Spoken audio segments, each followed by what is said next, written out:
Coachlife, baby. Oh, sure. There is Coachlife. There's this quote on my journal, which is from a book called The Golden Ratio. Let's see if you can see that thing.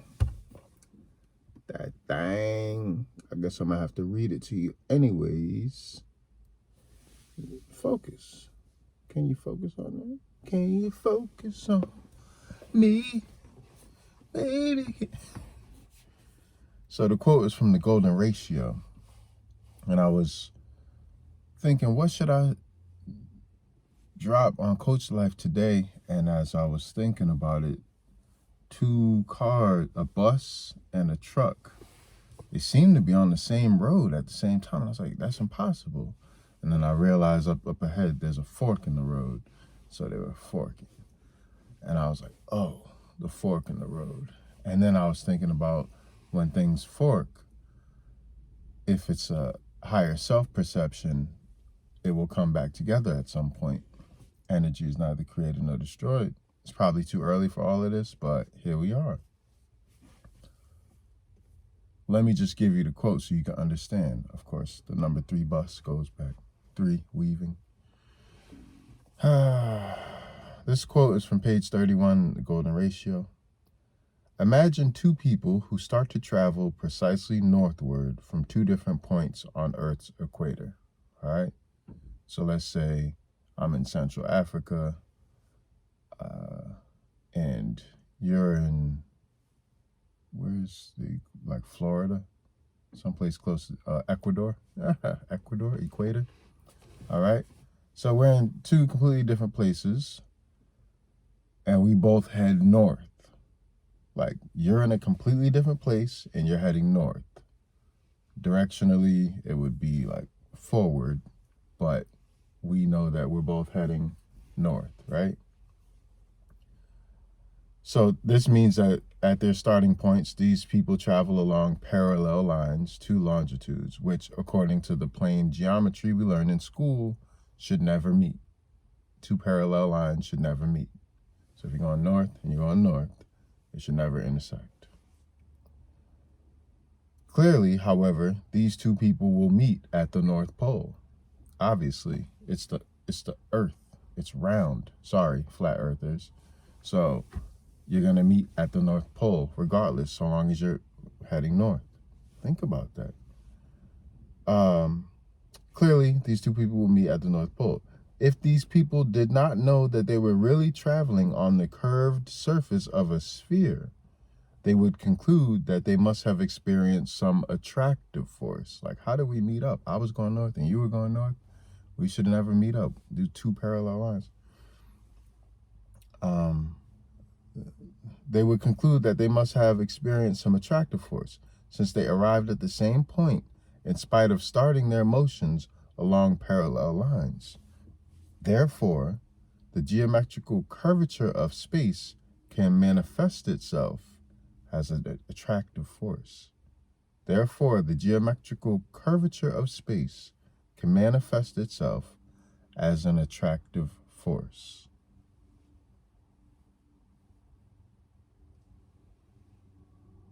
I'm going to let that marinate for a little bit. That's what happens. It's not so much your choices. Oh, you end up here. Oh, you end up there. Oh, you end up over there. It's not so much that. It's your direction. Are you going north or are you going south? It's your momentum. Are you going up? Are you going down? Are you going forward or are you going back? It's not so much your choices. It's your energy. There are natural attractive forces embedded in this whole thing, which are obscured often by what we consider reality. Two parallel lines don't meet, right? Wrong. Two parallel lines absolutely meet when dealing with curvature of the earth in space time. It's all curved. And then in science, you heard before, straight lines don't exist in nature. It's ridiculous. It makes no sense. But so what we have now is a kind of, we have to take the information that we have to unlearn a lot or integrate it into more progressive ideas.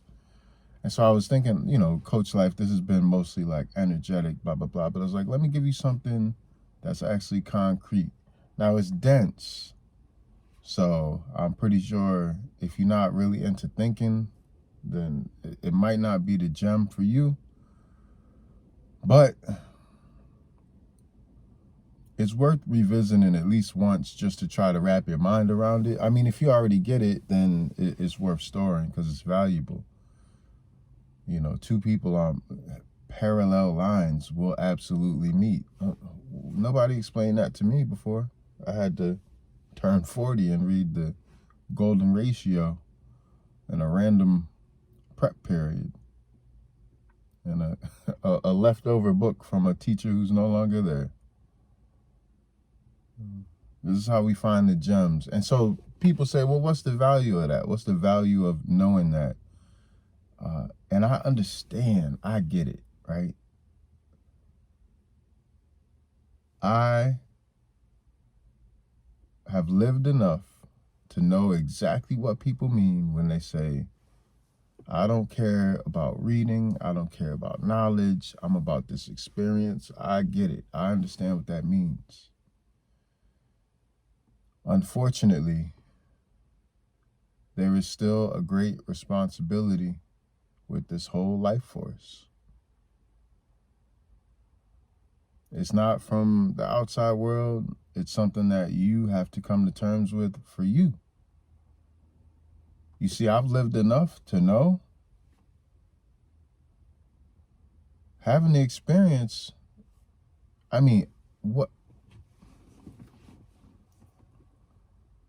let's start over. Let's pretend I never even said anything.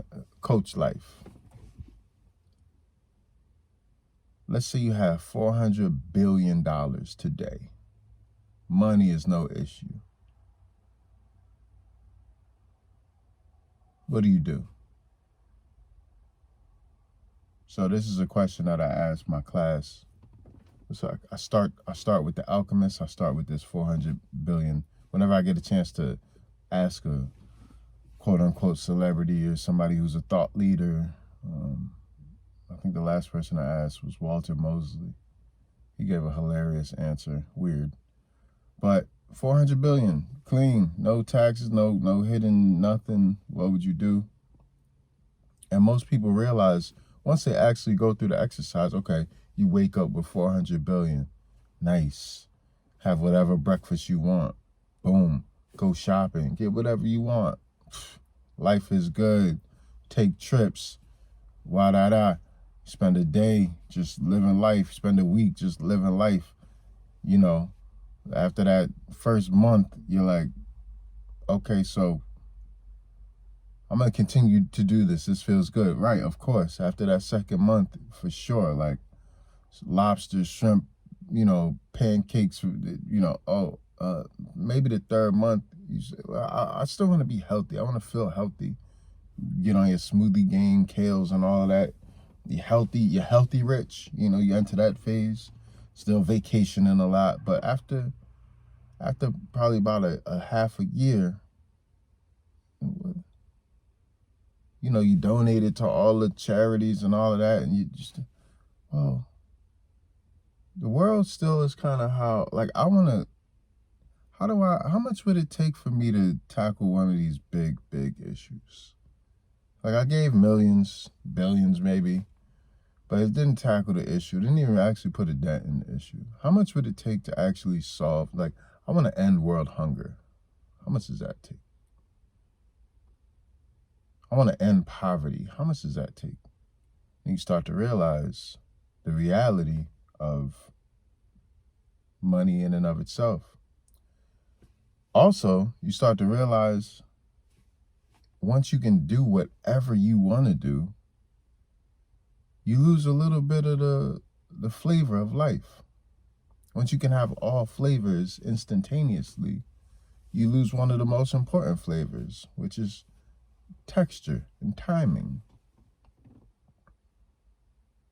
See, once you fashion yourself as a master of the universe, you lose out on that co-creative spirit, which is invaluable. And it's been given to you. You didn't have to do anything for it. Once you were created, you had the co-creative ability.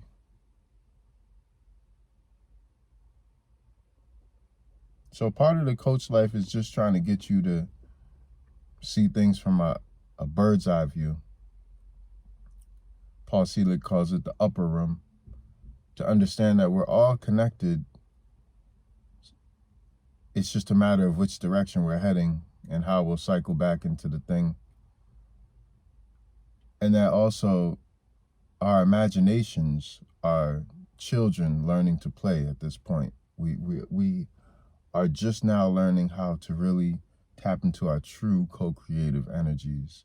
And some of us have been toiling away at, I'm not going to pretend like it wasn't a price to pay for believing in things unseen, but we got lucky and invested early. And so here we are trying to be as helpful as possible. That's kind of the root of Coach Life. So, Coach Life.